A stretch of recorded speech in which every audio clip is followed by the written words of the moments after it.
Eu, lá na minha adolescência, eu sempre fui um adolescente muito tímido, muito tímido. Eu tinha um problema muito grande em conversar com as meninas ali, era todo timidão, né? Então, quando precisava, tinha ali a menininha querendo conversar, eu ia lá, cara, passava mal, assim, passava mal literalmente, assim, dava dor de barriga. E aí eu queria sair correndo, porque aquilo me fazia muito mal. Exatamente pela falta de autoestima, de achar que eu não era capaz, de falar, porra, meu, tal. E vocês devem ter percebido, né, pela câmera aí, que eu não sou um cara agraciado com beleza, né? Então é aquela a deficiência estética, né? Falta beleza ali para chegar e seduzir, assim. Então era muito difícil ser feio e ser tímido. E acho que, eu já comentei, se você assistiu minha palestra, assistiu algum vídeo, né? Eu sou de Mauá lá, nossa terra querida. Então, porra, Mauá é uma cidade, pra quem tá fora de São Paulo, fica na periferia de São Paulo, longe de tudo. E é uma cidade que todo mundo tira sarro, né? Então, porra, feio, pobre, em Mauá, as coisas dificultam bastante. E para piorar a minha situação, o meu amigão de infância, que a gente se conheceu criança, a gente é muito amigo até hoje, o Abner, ele era um cara lindo e talentoso. Então o Abner, a gente tinha, sei lá, 10, 12 anos, o Abner tocava violão, cara, sozinho, assim. Aprendeu sozinho a tocar violão. E nasceu lindo, com cara de menudo, né? Vamos ver se o Gabriel da edição aí, vê se consegue pôr uma foto do Abner aqui pra gente mostrar. Põe a foto do Abner aqui, assim, ó. Tá vendo como ele é lindo aqui? Legal. Bom, o Abner muito lindo, tal, tocava violão, então ele chegava lá, começava a tocar o violão dele no meio da sala, e aí, né, juntava aquele monte de menina e falava, é lindo, quero ouvir e tal. E aí eu ficava ali, tal, tentando um rebote, tentando alguma coisa, mas era muito difícil competir com o Abner, né, cara? Porque as meninas olhavam pra ele, achavam ele lindo e tal.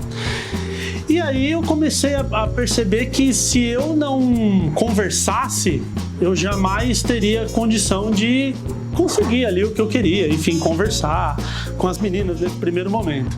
E aí, um dia até, né, a gente batendo papo, eu abro e tal, pô, às vezes dá um pouco de insegurança de falar com as meninas, e aí eu ia lá, às vezes até representando ele, falava assim, não, tudo bem e tal, sou amigo do Abner, né, dava carteirada que era amigo dele, e aí o Abner ia conversar com a menina, e aí eu tinha amiga, e na amiga eu tomo ideia, e aí eu via que a gente chegava no mesmo objetivo.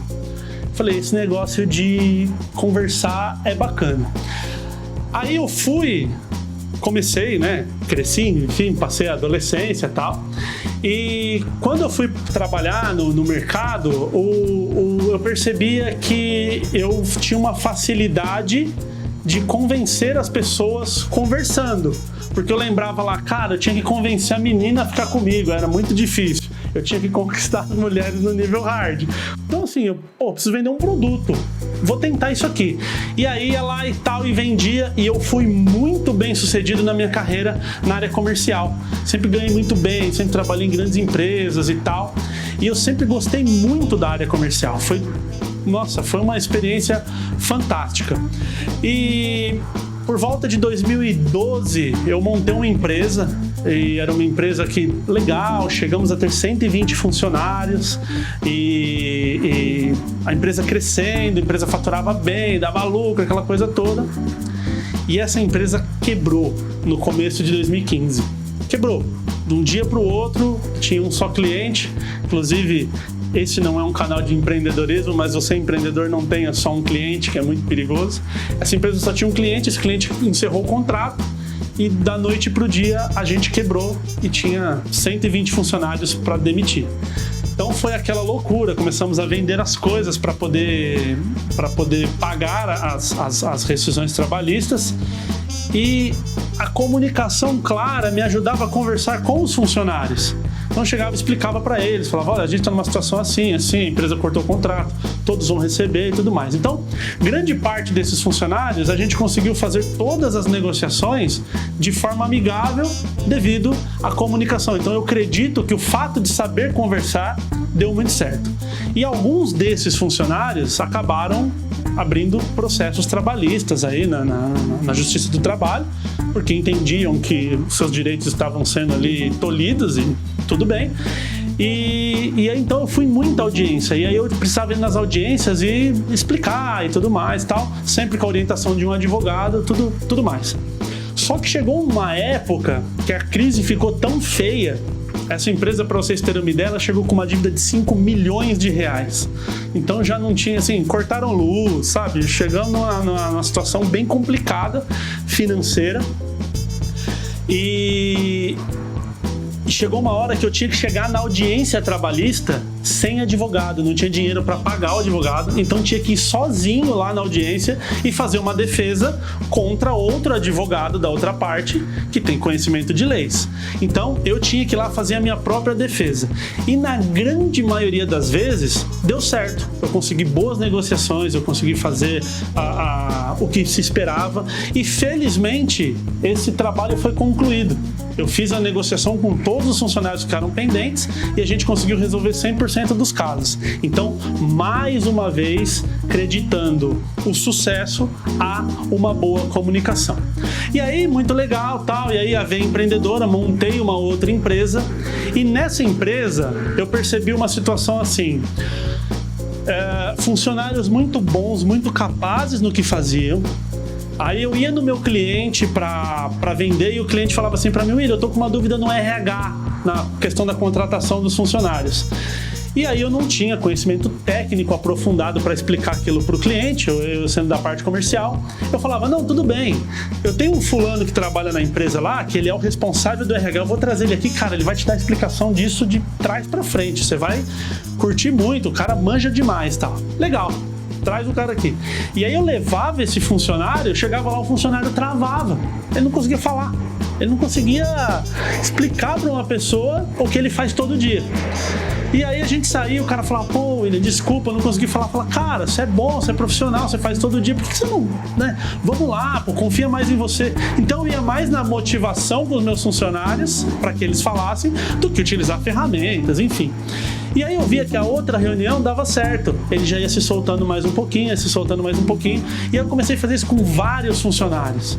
E aí foi onde eu percebi que existia um talento ali. Pô, cara, eu não tenho o menor conhecimento de gestão de pessoas, mas eu consigo que as pessoas deem resultados através da conversa que tem comigo. E aí eu fui estudar. E foi na programação neurolinguística que eu encontrei assim as ferramentas que eu precisava. Então eu aprendi muita coisa legal que eu pegava ali, utilizava para mostrar para as pessoas como que elas poderiam se comunicar de uma forma legal, e aí trabalhando questões fisiológicas, as questões de comunicação de fato. Aí fui para cursos de oratória, enfim. E aí eu fui estudar isso. E deu tão certo que o meu trabalho de palestrante, ele começou a interferir na minha empresa, e aí ficou uma coisa chata. E existe uma hora que você tem que tomar uma decisão na sua vida que é muito difícil. É muito difícil você tomar a decisão, o tal do certo pelo duvidoso, aquele tipo de coisa. Por quê? Quando você está numa empresa quebrada e você precisa começar um novo negócio, é difícil, mas você não tem muita opção. Tipo, cara, a tua luz foi cortada. Vai, mete a cara em alguma coisa e vê se tá certo. Agora, essa empresa, ela deu muito certo. Quando eu saí dela, nós estávamos com 400 funcionários, a empresa faturando R$1,5 milhão de reais por mês.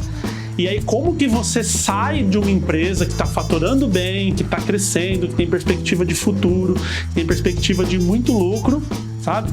Carro, convênio, retirada boa, você tem todo esse conforto para você investir num sonho, numa ideia, em alguma coisa que você acredita ser muito bom. E nesse momento eu fiz essa decisão, e aí eu tinha 2 sócios, chamei os meus 2 sócios e falei: olha, o meu novo trabalho está interferindo na empresa e não é ético e legal eu ficar aqui e fazendo palestra e não vindo trabalhar e deixar as bombas da empresa aqui com vocês, então eu tô saindo. Os caras falaram que eu tava louco, que eu tava, né? Mas me deram apoio, foram muito legais aí os sócios da empresa, E aí eu comecei a fazer esse trabalho. E aí comecei a dar palestra nas empresas, a fazer os meus próprios treinamentos. E aí começaram a vir grandes empresas. Então começou a Mercedes-Benz, a GM, a TIM, a Claro, a OAB. Então empresas de grande nome, instituições de grande nome no Brasil. E aí você entra num ciclo de crescimento. Porque quando você posta na rede social que você palestrou na Mercedes, aí a GM já fala, pô, que legal, você palestrou na Mercedes, vem fazer uma palestra aqui pra mim também. Aí a TIM veio a palestra na Mercedes, na GM, fala, pô, legal, a Claro vê, legal, quero você também. E aí eu comecei a fazer palestra nessas grandes empresas e aí a coisa embalou. Então, hoje eu me considero uma pessoa privilegiada de poder ensinar as pessoas. Então, dinheiro é muito bom, é muito gostoso, todo mundo precisa, eu adoro carro bom, adoro viajar, adoro usar roupa boa, só que nada paga você transformar a vida de uma pessoa para melhor. Então quando alguém manda uma mensagem para você e fala assim, cara, consegui apresentar meu TCC, consegui apresentar um relatório para o meu chefe, consegui fazer uma palestra, consegui falar em público na escola, consegui apresentar um trabalho. Então, isso vale mais do que qualquer dinheiro. Pode parecer assim piegas do que eu tô falando, mas é muito real. É muito gratificante você dormir sabendo que você mudou a vida de várias pessoas para melhor, e felizmente isso tem acontecido cada vez com mais frequência. Então, essa é a história de como eu comecei, e tem uma frase que eu costumo dizer que melhor do que você saber os seus defeitos é você ter certeza das suas qualidades. Ou seja, a partir do momento que você sabe o que você é bom, que você conhece, que você sabe que você pode ajudar as outras pessoas, você pode resolver problemas de pessoas, de empresas com o teu conhecimento, você não vai precisar trabalhar nunca mais na sua vida, porque todos os dias vai ser um desafio, uma coisa legal. Eu tenho certeza que vai ser muito mais fácil de você viver. Então, obrigado por ter acompanhado até aqui e um grande abraço. E eu vou pedir para você seguir aqui a página, aqui a minha página no YouTube, o meu canal. Segue o meu canal, curte, dá o seu like, comenta o que você tiver de dúvida, temas para os próximos vídeos que eu vou atender você. Grande abraço e até a próxima.